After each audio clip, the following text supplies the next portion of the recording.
What's up, ladies and gentlemen? Welcome back to the Angry Spud. In today's Spud Reacts, we're here with Island Hopper TV, and the title of this video is Norway Travel Guide, travel tips for visiting Norway. So I'm excited to see what kind of tips we're gonna get. I already know the country is literally one of the most beautiful in the world, so without further ado, let's dive in. What's going on, everybody? This is Island Hopper TV. Today we're going to talk about the things to know when visiting Norway. Let's do this. Holy, that's a whole cruise ship literally in this, like, what, fjord? Would that still be called a fjord, right? That's crazy. It must be that deep right there. Dang, I stopped it so early, but that just kind of blew me away. I was not expecting that. All right, let's talk about the affordability and the cost of visiting Norway. As you would imagine, as you've been told, it is expensive. The accommodation, though, I've seen. All right, I gotta stop it there. So I had a neighbor growing up where his son got a job over in Oslo, and he was a doctor. He got a offer out there. But I ended up asking how he was doing, and he said he ended up moving after a few years. And I asked the reason why. He said it was because it was so expensive. So that correlates with what this guy just said. I wonder how expensive it is to actually live there, and if it's for a good reason, the affordability there. Can be anywhere between $120 a night all the way up to $250, $300 even here in the winter. So it's much more affordable for the hotels than I even suspected, or I even thought. All right, here, let's talk about the currency, the krona. If you're coming to Norway to spend your euros, you're not going to get very far. Most of Scandinavia keeps their own currency. They don't use the euro, but here, it's definitely the krona. I actually have a video that I made on my channel a long time ago that deals with this. I'll go ahead and link it down below. And I mixed up the Swedish and the Swedish and Norwegian kroner, I think it was. I can't remember, but I mixed them up, and then so it was just a whole funny thing. If you guys want to check that out. Krone. Also, there is 5.2 million people living in Norway. Some other interesting things to know about Norway. It is a long country that extends north to south, but also has a width that is largest width is in the south. But it is a tale of two different countries. In the south, they get a warmer climate. In the east, they get a flat land with forest. In the west, they have the fjords. And then in the north, they have the Arctic climate. So it's a very diverse climate. You can get 4 seasons here. Yes. So I just wanted to... I think that's probably something that gets overlooked a lot with a lot of different countries. Each section is completely different. Just like here in the U.S., if you're down, south, like in Texas, it's like really hot, dry heat. If you go more east, it's like humid and whatnot, like more so sticky and wet. And then, obviously, like the Midwest, like kind of where I am, it's the same. And if you go north, Canada, around that area, Minnesota, Michigan, it's snow. It's basically Canada. And then all the way out west, you got, the ocean out there too. It's kind of dry. But I've been fortunate enough to live like all over the U.S. So I got to see and experience all the different seasons and whatnot. But that's a good point that he pointed that out, because I could see, with Norway being so big, you probably have all those different seasons. It's completely drastic, even though it's still Norway. So that makes sense. To point that out, that bird is really talking.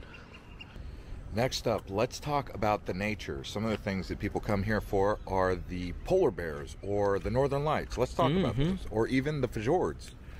So there are no wild polar bears on the northern part of Norway's mainland, but they are on islands. So Norway has them, they're just not on the mainland of Norway. So you're not going to get a polar bear walking across the street up in Tromsø or something like this. Now, if you're coming for the Northern Lights, you're going to get those up in Lofoten or Tromsø in the north. Further south, they're rare, but they can be seen. Also, you're not going to get those in the summertime. So if you're coming for the Northern Lights, you need to come in the winter in particular if you really want the good luck, but late fall or early spring is when they kind of start fading. So the summertime, remember the midnight sun. Right now it's 10 p.m. and you can see it's still sunny. That's Norway for you in the summertime. That's crazy. And when it comes to the fjords, those are on the west coast. Is here this in this is Bergen Lofoten, is a right? great place to go. Even Oslo, you can get some. So checking Or around no, there is a I don't great remember. way to do that. Now, when it comes to food, I would say that food is pricey. Definitely taxis are expensive. There is no Uber, there is no Lyft. They do have a ride-sharing application in Oslo, but I haven't tried it here in Bergen. So overall, I would say the cheapest way to get around, public transportation, staying outside of the city center and hotels, you know, those are the kind of ways to save money. But eating out in Norway, it will get you. Taking taxis in Norway will get you. So be mindful of that. All right, let's talk about safety. A lot of people want to know about this subject. Now, when it comes to safety in Norway, it is considered one of the safest countries Makes sense. in all of the world. You will definitely feel safe here. Even at 10 o'clock, as I'm walking around right now, I don't really feel like there's a threat anywhere around me. It If just you go doesn't hiking even. in the It doesn't even seem like it's 10 o'clock. That's so weird. forest or in nature, there's no real threats out there. Even in the waters here, not a lot of threats. So it's overall a very relaxing experience in terms of safety. You don't have much to be concerned about. Like I said, petty crime, not really a thing. Violent crime very rarely happens, and when it does, people are like very devastated and shocked by it. So yes, you can be a solo traveler, solo female traveler, even walking around at night and not really have too much to be concerned about other than just basic precautions. It's just so beautiful Here's out a look there. at some of the living quarters here, these apartments. That looks like you can just swim in that. Now, when it comes to planning There were stairs right there. So is that what that's for? It's just literally out there so you can just go in the water whenever you want. That's what it looked like. Your vacation or your trip to Norway, you're going to want to make sure you book your train travel ahead of schedule. Also, your hotels in the small towns, make sure you also book those ahead of schedule, because they do book quickly in the small towns where the fjords are. So make sure you get ahead of schedule on your cruise and ferry tickets, your train tickets, especially to the smaller, more hidden gems, and your hotels in those small towns. You don't want to get to the small town and then find out that it's already booked by the time you got there and there's no place for you to stay. You can Now, sleep when out it in the comes wilderness. to what to wear in Norway, it's really going to depend on the season. If you come during the summertime, I would say you should pack clothes that resemble Four Seasons style packing. That means a sweater and a raincoat along with shorts and sneakers, okay? Because the weather can do what they say, all four seasons in one day in any given place in Norway. Now, in the wintertime, skip the shorts. You're not going to need shorts, obviously. We're talking way up here in Look at terms that. of latitude. In fact, if you look at a map, they're even higher up than the UK, Scotland. It's up above all of that. We're in Scandinavia, so up here, we're close to the Arctic. And in the wintertime, it's going to get bone-chilling cold, especially as you get closer to the Arctic. It gets very cold, so you're going to want to Wow. pack for extreme cold temperatures. But because of the midnight sun in the summertime, I would recommend bringing some sort of eye mask. Also, in the wintertime, expect a lot of darkness, because it's the polar opposite of what they get in the summertime. Lots of sun in the summer, lots of darkness in the wintertime. I've never seen the Northern Lights, so going to a place like that, all the way up north. Yeah, same with like Finland too. They have it too. Those igloos where you can like look at the sky. But I just, oh man, that's got to be so remarkable to see it in person. So prepare. And some more important facts about Norway. There is 5.3 million people in the country altogether. Now, they do have an island way up in the Arctic Circle also that is considered part of Norway, called Svalbard. And this is actually where you'll see the Arctic foxes, the walruses. It's like a Vulpix. Does anybody know what that is? A Vulpix? Let me know. And the polar bears. Now, when you are talking about the language that they speak here, that's important to know because it's an old Germanic language, but it is known as Old Norse. So this is an old Norwegian language, and the whole language in and of itself is called Norwegian. But have no fear, they do speak plenty of English. Almost everyone I encountered spoke English. That is basically the universal language all across Scandinavia. Now, why do they call it Norway? Well, it's an old English word for the North Way, the way to the north. That's why they call it Norway. You could also say Norse way, Norse.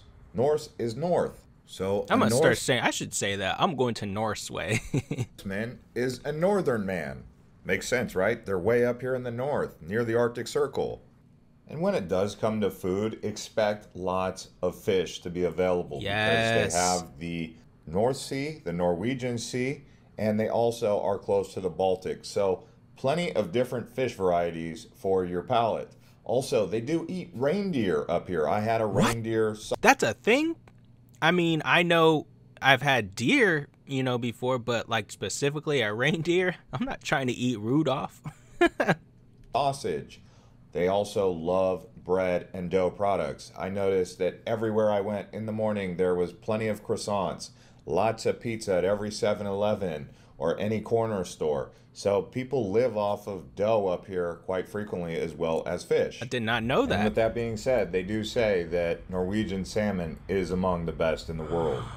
That's my favorite fish. Salmon is my favorite fish. So get me like a blackened Cajun. Oh my goodness. Norway, here I come. Let's talk about the Vikings, because this is something that's become very popular over the years with all the movies about Odin and Thor.